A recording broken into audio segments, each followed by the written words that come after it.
지난 한 주간은 고난 주간이었습니다.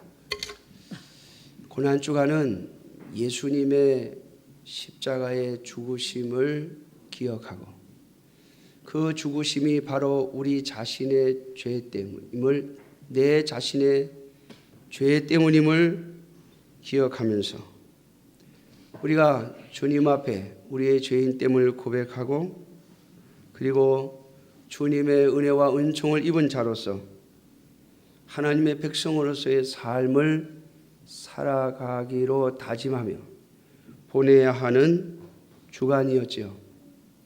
그런데 우리 장로님 기도하신 것처럼 큰 사고가 있어서 온갖 매스컴이 그 사고를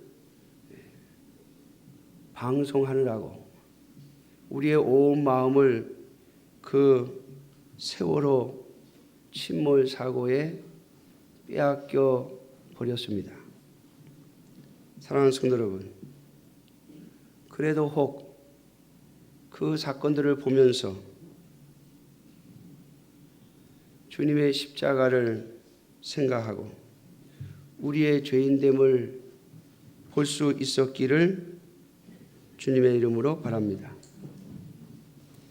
기독교는 부활의 종교라고 하는 말이 있습니다.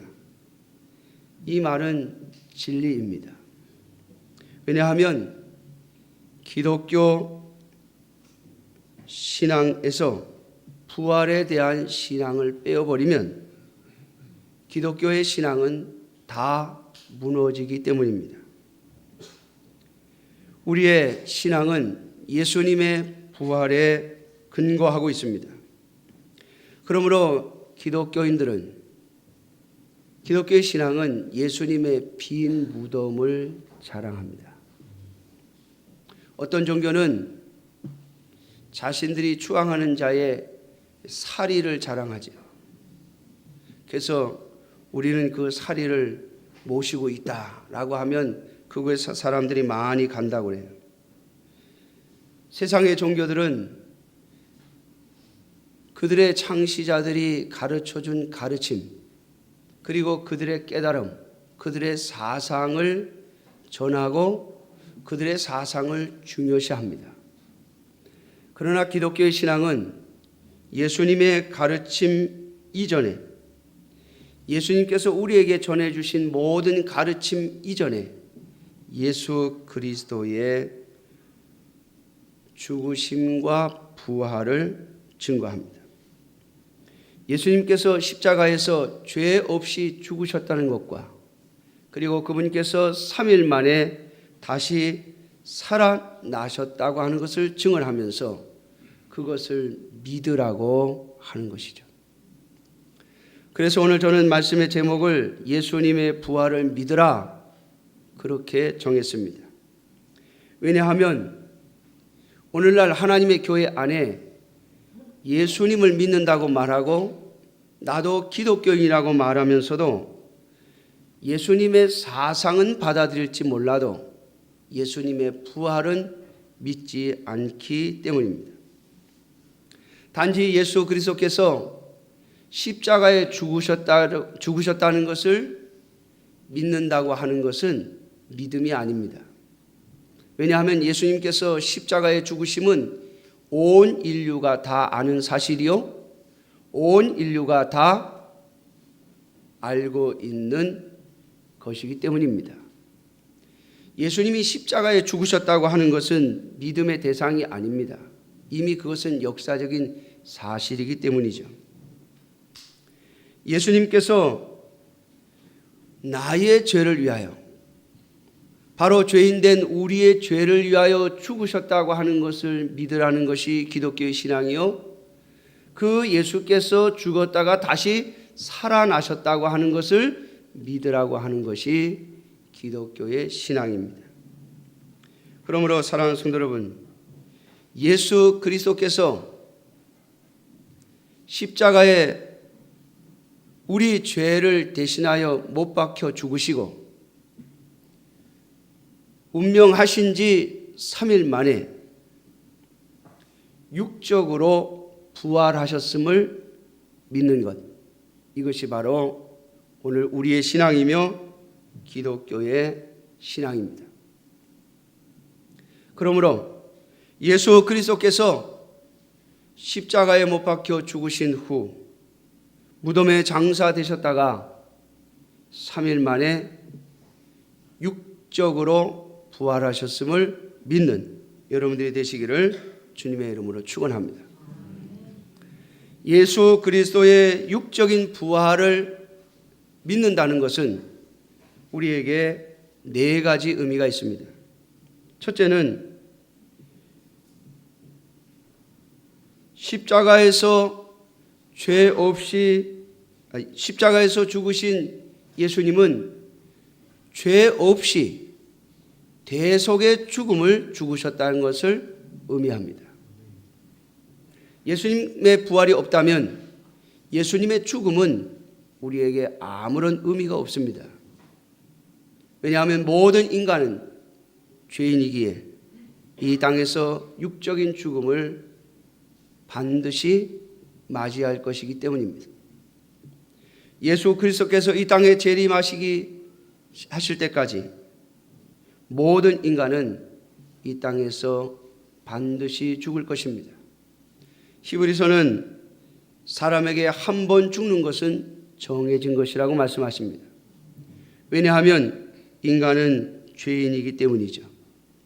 그러므로 예수님께서 십자가에서 죽으신 것으로 부활이 없이 그의 인생이 끝났다면 그 십자가의 죽으심은 우리하고 아무런 연관이 없는 것입니다.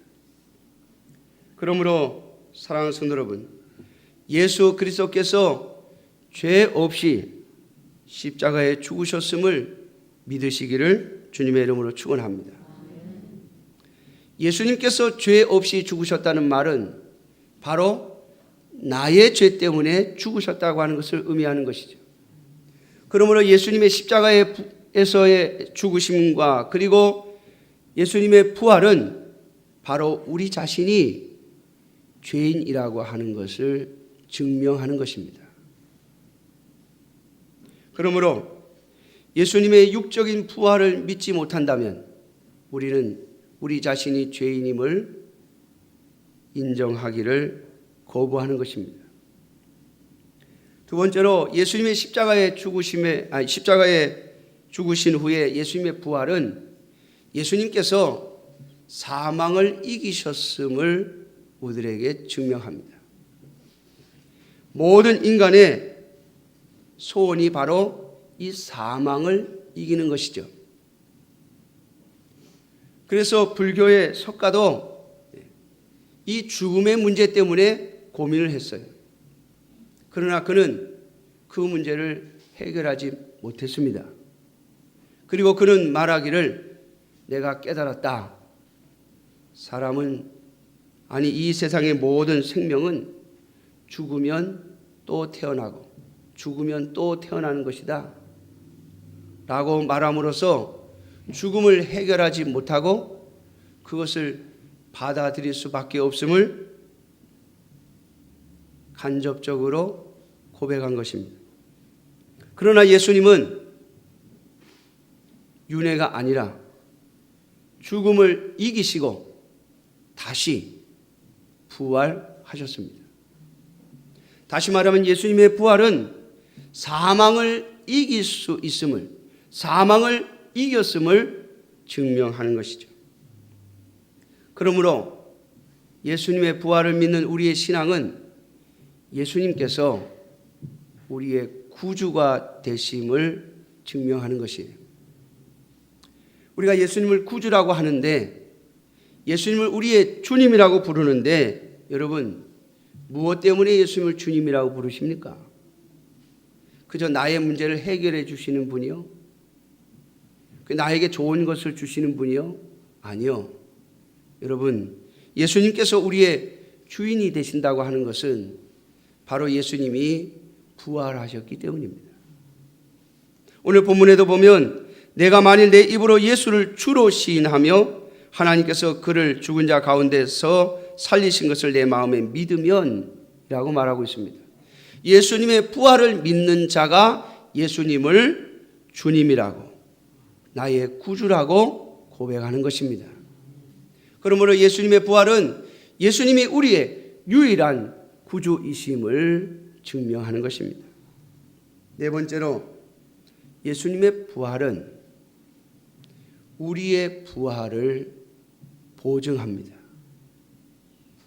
예수님께서 십자가에 죽으신 것으로 끝난 것이 아니라 그분께서 육적으로 부활하셨다면 우리 또한 예수님을 주인으로 고백한, 예수님의 몸된 교회가 된, 예수님과 한 생명이 된 우리 또한 예수님과 똑같이 육적인 부활을 할 것임을 약속받는 것이죠. 그러므로 예수 그리스도의 육적인 부활을 믿는 이 신앙은 우리의 부활을 약속하는 것입니다. 사랑하는 성도 여러분, 저와 여러분들에게 약속되어진 이 부활의 신앙을 갖는 저와 여러분들이 되시기를 주님의 이름으로 축원합니다. 그러므로 오늘 저와 여러분들이 부활절을 맞이하면서 예수님의 부활을 믿는다고 고백한다면 우리는 두 가지 증거를 보여주어야 할 것입니다. 오늘 설교가 이제 곧 끝나요.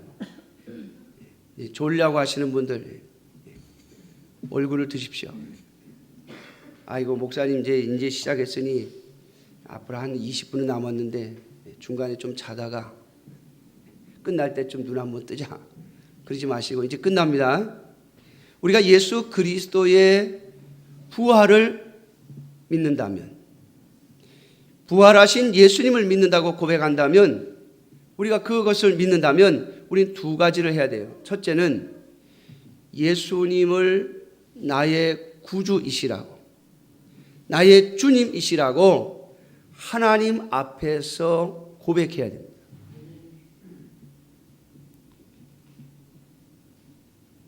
요즘에는 이 고백을 하는지 안 하는지 확인하기가 쉽지 않아요. 과거에는 우리 한국 기독교가 핍박을 받는 상황이었기 때문에 고백을 받을 필요도 없어요. 핍박의 자리에 놓여 있는 자체가 고백이니까. 그러나 사랑하는 성도 여러분, 하나님과 단둘이 하나님 앞에 홀로 서서 예수 그리스도께서 여러분들의 구주이시며 주인이심을 온전히 고백하는 여러분들이 되시기를 주님의 이름으로 축원합니다. 왜냐하면 우리가 마음으로 믿었다면 반드시 입으로 시인해야 하기 때문입니다. 오늘 10절 말씀에 보면 사람이 마음으로 믿어 의에 이르고 입으로 시인하여 구원에 이른다 그랬어요. 내가 믿는 바를 하나님 앞에서 하나님께 여러분들의 목소리로, 여러분들의 말로 직접 고백하십시오. 이 고백이 있는 자만이 구원을 얻습니다. 또 하나, 여러분 하나님 앞에서 고백했다면 다른 사람들에게 고백하십시오. 다른 사람들에게. 여러분 이 예수님이 나의 주님이시라고, 나의 구주시라고 하는 이 고백은 마음에만 담아두는 것이 아니라 입으로 시인한다 그랬습니다. 이것은 하나님 앞에서만 하는 것이 아니라 사람들 앞에서도 고백해야 되는 것이에요. 사람들 앞에서 내가 예수님이 나의 구주이심을 고백해야 한다라고 하는 것입니다. 사랑하는 성도 여러분, 보는 사람들마다, 여러분들과 같이 살아가는 사람들, 여러분들의 이웃들에게 여러분들이 바로 예수님을 구주로 모시고 있음을, 예수 그리스도의 부활을 믿고 있음을 고백하는 여러분들이 되시기를 주님의 이름으로 축원합니다. 두 번째로, 예수님의 부활을 믿는 자들은 예수님의 부활의 증인이 되어야 합니다. 다시 말하면 예수님의 부활을 증거해야 된다는 말이에요. 예수님이 부활하셨음을 전해야 된다는 말이에요. 그래서 아마 오늘 여러분 예배 마치고 가실 때 계란이 들어있는 조그마한 가방을 한 사람당 2개씩 드릴 거예요. 하나는 여러분들이 잡수시고 하나는 예수님의 부활을 이야기하면서 증거하면서 이웃에게 주십시오. 꼭 주시는데 안 믿는 사람들에게 주십시오. 믿는 사람들은 안 줘도 돼요. 이미 들어 알고 있는데 뭐 그 사람들에게 뭘 줍니까? 오늘 모르긴 몰라도 예수님을 믿는 자들은 교회 가면 다 거의 대부분 다 계란 줄 거예요. 하여튼 뭐라도 줄 거예요, 교회 가면. 그러니까 믿는 사람은 안 줘도 됩니다. 안 믿는 사람에게 이게 뭐냐? 그러면 예수님의 부활을 이야기하면서 전해 주십시오. 그리고 여러분들이 예수님의 부활을 믿는 자들임을 증거하십시오. 두 번째로 예수님의 부활만 증거하지 말고 여러분들의 자신의 부활을 증거하십시오. 제가 종종 우리 성도님들, 특별히 연세 드신 분들에게 이야기를 합니다마는 여러분들이 부활할 자임을 여러분들의 자녀들에게 반드시 증언하고 가셔야 됩니다. 참으로 안타깝죠. 뉴스에서 또는 방송에서 불의의 사고로 죽은 사람들이 방영될 때마다 오열하고 실신하고 쓰러지는 모습을 봅니다. 그런데 여러분, 진짜 하나님의 사람들은 언제 어느 때 주님이 부르셔도 내가 이제 주님께 갑니다 라고 말하며 갈 수 있는 자들이어야 합니다. 물론 헤어짐의 아픔과 안타까움이 있겠지만 모든 믿는 자들의 소망은 바로 부활이기 때문에 오늘 죽는 것으로 끝나는 것이 아니라 반드시 부활할 날이 올 것이며 주님이 오시는 그날에 부활해서 다시 만날 것이라고 하는 소망이 우리에게 있지 않습니까? 예수님의 부활을 믿는 것은 곧 우리의 나 자신의 부활을 믿는 것입니다. 그러므로 예수님의 부활을 믿는다면 여러분들의 부활을 증거하십시오. 반드시 부활할 자임을 증언하는 여러분들이 되시기를 주님의 이름으로 축원합니다. 이번 사고를 보니까 여러분, 우리 젊은 학생들이라고 해서 안심할 건 아닌 것 같아요. 언제 어느 때 어떤 일을 당할지 몰라요. 우리 인생이 언제 하나님께로부터 그 생명이 부름받을지 모릅니다. 사랑하는 성도 여러분, 우리의 자녀들에게서 또 우리 자신에게서 부활을 소망하는 믿음을 볼 수 있는 저와 여러분들이 되시기를 주님의 이름으로 축원합니다. 그래서 먼저 간 성도들을 생각할 때마다 부활의 날 반드시 다시 만나리라고 하는 확신 가운데서 소망을 잃지 않는 저와 여러분들이 되시고, 또 우리가 이 세상을 떠날 때 반드시 내가 부활할 거라고 하는 증거를 남기고 갈 수 있는 참된 부활의 증인들이 되어지기를 주님의 이름으로 축원합니다. 기도하겠습니다. 자비로우신 아버지 하나님, 주님의 은혜와 사랑을 감사합니다. 예수 그리스도께서 부활하셨기에 우리에게 참된 소망이 있사오며 예수 그리스도께서 부활하셨기에 우리에게 구원이 있습니다. 예수 그리스도의